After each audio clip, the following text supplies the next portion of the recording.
बिस्मिल्लाहिर्रहमानिर्रहीम। नाजरीन अस्सलाम वालेकुम। इमरान वसीम हाजिर खिदमत है। आज 31 जुलाई है नाजरीन, दिन है जुमे का और साल 2020। सबसे पहले मेरे वो तमाम मोहतरम नाजरीन मुसलमान भाई जो आज के रोज़ ईद कुर्बान मना रहे हैं, मेरी तरफ़ से उन्हें बकर ईद की बहुत बहुत मुबारकबाद। और मेरी दुआ है कि अल्लाह तबारक ताला आपको ऐसी हज़ारों खुशियाँ देखना, हज़ारों ईदें देखना नसीब फरमाए। नाज़रीन, आज की इस वीडियो में हम बात करेंगे army chief general Qamar Javed Bajwa साहब के डंडे की। वो अपोजिशन जमातें जो फैटफ से मुतल्लिक कानून साजी पर ना हुकूमत के साथ बैठने के लिए तैयार थीं, ना हुकूमत के साथ बातचीत के लिए रजामंद। फिर अचानक से ऐसा क्या होता है कि रातों रात सारी गेम बदल दी जाती है और वो अपोजिशन जमातें जो हुकूमत के लिए मसाइल और मुश्किलात पैदा कर रही थीं, फैटफ से मुतल्लिक कानून साजी पर अचानक से रजामंद हो जाती हैं। इस सारे मामले में army chief general Qamar Javed Bajwa साहब के डंडे ने क्या किरदार अदा किया और किन लोगों के सॉफ्टवेयर तब्दील किए गए, इसकी तफसीलात, अंदरूनी कहानी आपके साथ हम शेयर करेंगे। और आपको ये भी बताएंगे कि अहलिया जस्टिस काजी फाइज शाह ने FBI में अपना दूसरा जवाब जमा कराया है, जिसमें 12 मुख्तलिफ सवालात उठाते हुए वज़ीर आज़म इमरान खान को भी टारगेट किया गया है। कौन से नए 12 सवालात अहलिया जस्टिस काजी फाइज शाह ने उठाए हैं और प्राइम मिनिस्टर पाकिस्तान के हवाले से क्या बात की गई है, आपको इसकी तफसील भी बताएंगे। लेकिन सबसे पहले बात करेंगे अपने पहले मौजू की। और जैसा कि मैंने आपको बताया कि वो अपोजिशन जमातें जो फैटफ से मुतल्लिक कानून साजी पर ना हुकूमत को सपोर्ट करने के लिए तैयार थीं, ना हुकूमत को वोट देने के लिए तैयार थीं, लेकिन फिर इस सारे मामले में army chief general Qamar Javed Bajwa साहब का डंडा ऐसा किरदार अदा करता है कि वही अपोजिशन जमातें हुकूमत को सपोर्ट भी करती हैं और फैटफ से मुतल्लिक कवानीन में अपना वोट भी डालते हैं। अब 2 कवानीन जो है वह हुकूमत की जानिब से पास करा लिए गए हैं, एक एंटी टेररिज्म बिल 2020 और दूसरा United nation security council bill 2020। लेकिन अभी एक तीसरा बिल जो है जिसका ताल्लुक फैटफ के साथ है, हुकूमत की जानिब से पार्लियामेंट से पास कराना बाकी है। ज़रा ये बताते हैं कि जिस तरह से ये 2 कवानीन पास कराए गए पार्लियामेंट से, इसी तरह से वो तीसरा बिल जो कि इकनॉमिक टेररिज्म के हवाले से है, वो भी ईद के बाद 6 अगस्त से पहले पहले पार्लियामेंट से पास करा लिया जाएगा। लेकिन ज़रा ये भी बताते हैं कि अगर अपोजिशन की जानिब से कोई ऊँच नीच की गई या गड़बड़ करने की कोशिश की गई, तो जिस तरह से आर्मी चीफ साहब के डंडे ने इन दोनों कवानीन के पास कराने में किरदार अदा किया है, उस कानून के पास कराने में भी आर्मी चीफ का डंडा ही आएगा और उस कानून को भी पार्लियामेंट से पास करा लिया जाएगा। नाज़रीन, आपको याद होगा 29 जुलाई को जो हमने वीडियो एक बनाई थी, उसमें मैंने आपको बताया था कि हुकूमत इस पोजीशन में है कि तनहा वो तमाम कवानीन जिनका फैटफ से ताल्लुक़ है उसे पार्लियामेंट से पास करा सकती है। और मैंने ये भी बताया था कि इस सारे मामले में army chief general Qamar Javed Bajwa साहब का डंडा जो है वो अहम किरदार अदा करेगा। जिस तरह से आर्मी चीफ की एक्सटेंशन से मुतल्लिक मामला पार्लियामेंट में आया था और तमाम अपोजिशन जमातें जो हैं उसमें वोट देने के लिए शामिल हो गई थीं, मासवाए एक आध जमात के। लेकिन अब ये बताते हैं कि जब अपोजिशन जमातों की जानिब से इस मामले पर सपोर्ट करने से इनकार कर दिया गया और ये कह दिया गया कि इस मामले का बाइकआउट किया जाएगा और हम इस लेजिस्लेशन में हिस्सा नहीं लेंगे, तो जनरल बाजवा साहब ने जो है इस मामले को संभाला। ज़ाहिर सी बात है कि बाजवा साहब ने खुद डंडा लेकर मैदान में नहीं आना था, उन्होंने सिर्फ इशारा करना था और उनके नीचे जो मशीनरी थी वो हरकत में आई और शहबाज शरीफ के साथ रब्ता किया गया। शाहिद खाकान अब्बासी, राना सनाउल्लाह, अयाज सादिक और उसके साथ साथ एक और अपोजिशन के लीडर हैं ख्वाजा आसिफ साहब, उन सब के सॉफ्टवेयर जो है वो तब्दील किए गए, जिसमें उनसे ये कहा गया कि ये मामला कौमी मफाद का तो है, लेकिन ये कौमी दिफा का भी है, कौमी सिक्योरिटी का भी है। इसमें इन सारे रहनुमाओं को, शहबाज शरीफ को, अयाज सादिक को, शाहिद खाकान अब्बासी को और उसके साथ साथ ख्वाजा आसिफ को ये बताया गया कि अगर पाकिस्तान का नाम ग्रे लिस्ट से निकल कर ब्लैक लिस्ट में आया तो पाकिस्तान के लिए जो माशी मुश्किलात पैदा होंगी उससे पाकिस्तान के दिफा पर भी जो है वो असरात मुरतब होंगे। और जब पाकिस्तान के दिफा पर असरात मुरतब होंगे तो पाकिस्तान की इंटरनल और जो एक्सटर्नल सिक्योरिटी है उसके भी मसाइल पैदा होंगे। और फ़ौज का बराह रास्त ताल्लुक़ जो है वो दिफा के साथ भी है, फ़ौज का ताल्लुक़ इंटरनल और एक्सटर्नल सिक्योरिटी के साथ भी है। तो ये फैटफ से मुतल्लिक जो मामला है ये कन्वे किया गया उनकी जानिब से कि ये हमारा ज़ाती मामला है, आप इसमें किसी किस्म की मुखालफत नहीं करेंगे, आप इसमें वोट भी देंगे, आप इसमें सपोर्ट भी करेंगे। और ये भी कहा गया कि आप नैब के कानून में जो तरमीम चाहते हैं, आप हुकूमत के साथ बैठें ना बैठें, वो आपको NRO दें ना दें, या जो भी आपने लेजिस्लेशन करानी है, जो अमेंडमेंट करानी है, ये आपका और हुकूमत का सरदर्द है, हमारा इससे कोई ताल्लुक़ नहीं है, आप जाने हुकूमत जाने, लेकिन ये कौमी मफाद का मामला है, कौमी दिफा का मामला है, कौमी सिक्योरिटी का मामला है, इस पर किसी किस्म का कंप्रोमाइज़ जो है वो बर्दाश्त नहीं किया जाएगा। और फिर अगले दिन जैसे मैंने कायमा कमेटी का इजलास कवर किया, जिसमें देखा गया कि तमाम अपोजिशन के जो सेनेटर्स थे, जो हुकूमत के सेनेटर्स थे, आपस में बड़े जो है वो तैयार होकर आए थे, बड़ा शीरो शुक्र जो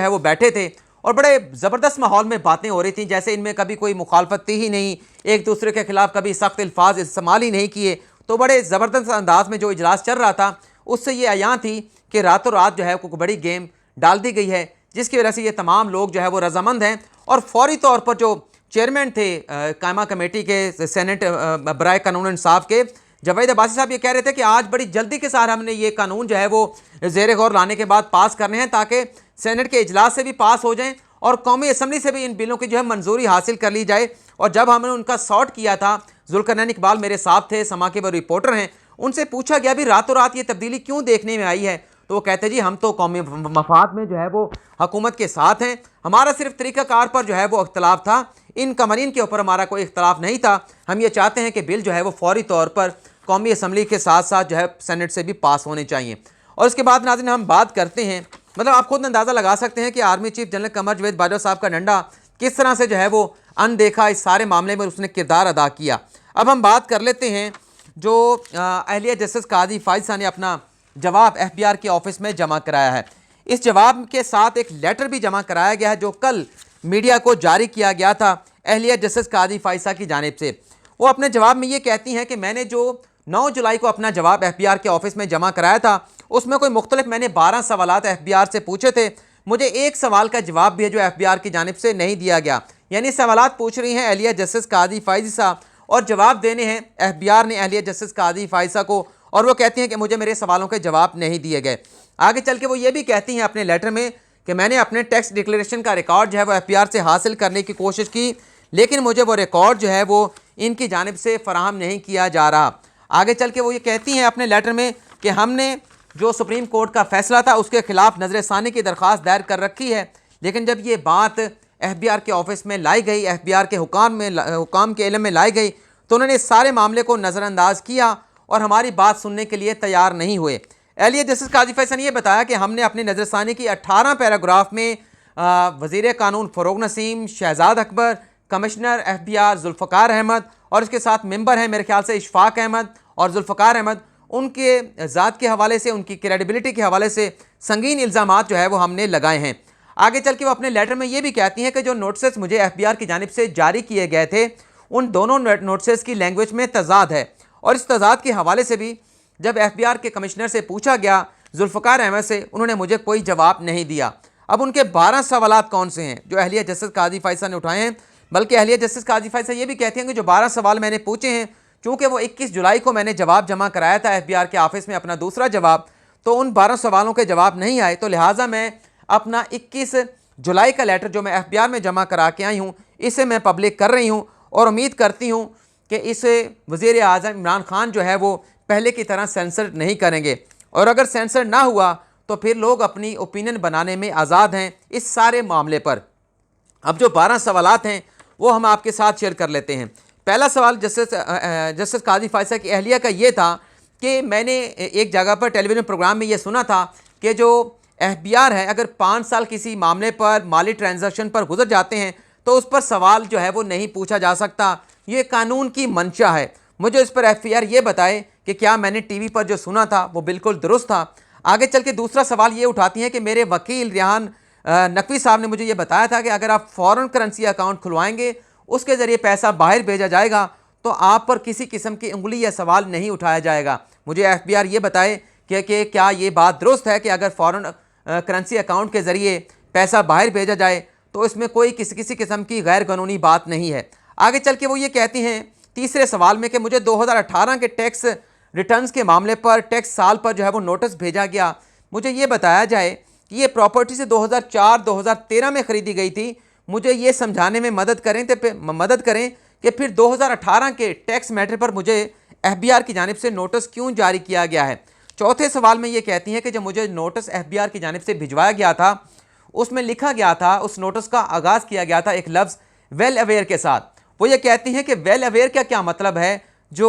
FBR के नोटिस में लिखा गया था, मुझे इस बारे में कुछ इल्म नहीं है, इस हवाले से भी मेरी FBR मदद करे। आगे वो ये कहती हैं कि शहजाद अकबर ने मुझे लंदन की प्रॉपर्टीज़ के हवाले से सवाल क्यों नहीं पूछा, मुझे इस बारे में भी बताया जाए कि आखिर ये सवालात मुझसे पहले क्यों नहीं पूछे गए। छठे सवाल में वो ये कहती हैं कि FBI ने क्यों कानून तोड़ा, मेरा जो टैक्स का रिकॉर्ड कराची के ऑफिस में मौजूद था, कराची के टैक्स रीजन में मौजूद था, उसे इस्लामाबाद में किस तरह से मुंतकिल किया गया, इस हवाले से FBI के कानून को क्यों तोड़ा गया। और आगे चल के सातवें सवाल में वो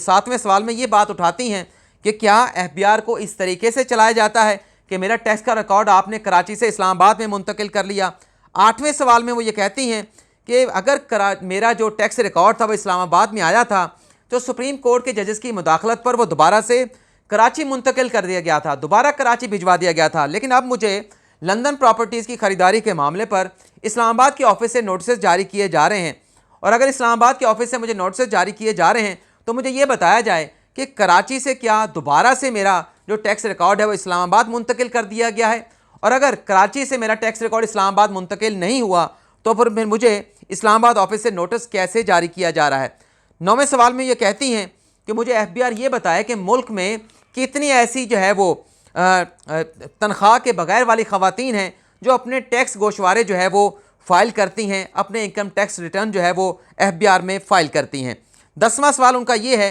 कि मेरा टैक्स रिकॉर्ड जो है वो किस तरह से इमरान खान को, मिर्ज़ा शहजाद अकबर को, अनवर मंसूर को, फ़रोग नसीम को और दीगर लोगों को जो है वो फराहम किया गया, और किस तरह से इन लोगों ने मेरे टैक्स रिकॉर्ड का जो है मुलाहिज़ा किया, उसका जायज़ा लिया। 11 सवाल ये है कि जो चाहते हैं कि